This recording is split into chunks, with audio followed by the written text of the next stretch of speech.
aujourd'hui, tous les autres départements, les départements de Ziguinchor aussi sont représentés. Toutes les communes du département de Bignona sont représentées, mais aussi nos amis, autres qui nous viennent de la Guinée et de la Gambie. C'est un signal fort pour toutes les populations. En regardant les randonneurs, il y a les FDS qui ont accompagné, il y a les civils, la population dans son ensemble. Mais en regardant cette population civile qui a eu à participer à cette randonnée,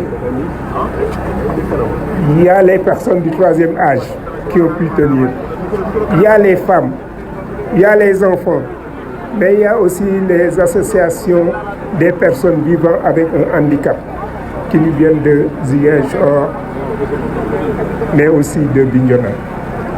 Signal fort parce que ce que ces populations veulent, ce que ces acteurs qui ont eu à souffrir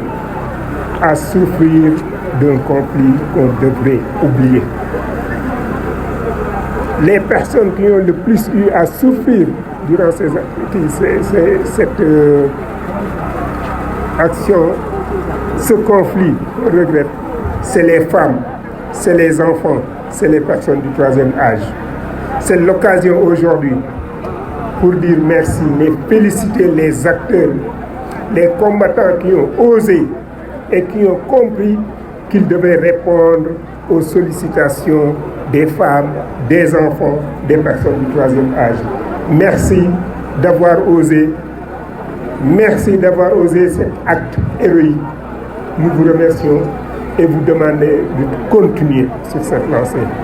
Lancez un appel aussi aux autres qui n'ont pas encore déposé les armes.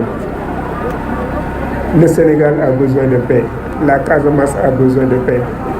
L'Afrique a besoin de paix. Ayons un objectif commun, la paix. La paix pour le Sénégal, la paix pour la Casamance. Un pas vient d'être franchi, mais on n'a qu'à continuer. Le processus va être long, mais merci aux différents acteurs et vive le développement de la Casamance, vive le développement du Sénégal. Et quand je parle de développement, mes amis, je vous demande, préservons nos ressources. Préservons nos ressources. On parle du Nord Signal, la paix au Nord Signal. C'est tout ce que nous souhaitons, c'est tout ce que nous voulons. Mais ayons à l'esprit que les cultures illicites qui se font là-bas mériteraient de disparaître. Parce que c'est les populations qui vont payer les pots cassés.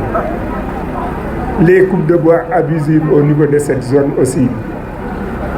On ne peut pas couper du bois des arbres centenaires que nous ont légués nos grands-parents, mais ayons le devoir. On a vu des enfants marcher aujourd'hui, mais ces enfants ont besoin demain de dire à leurs enfants, à leurs petits-enfants, que nos ancêtres nous ont laissé une Casamance verte.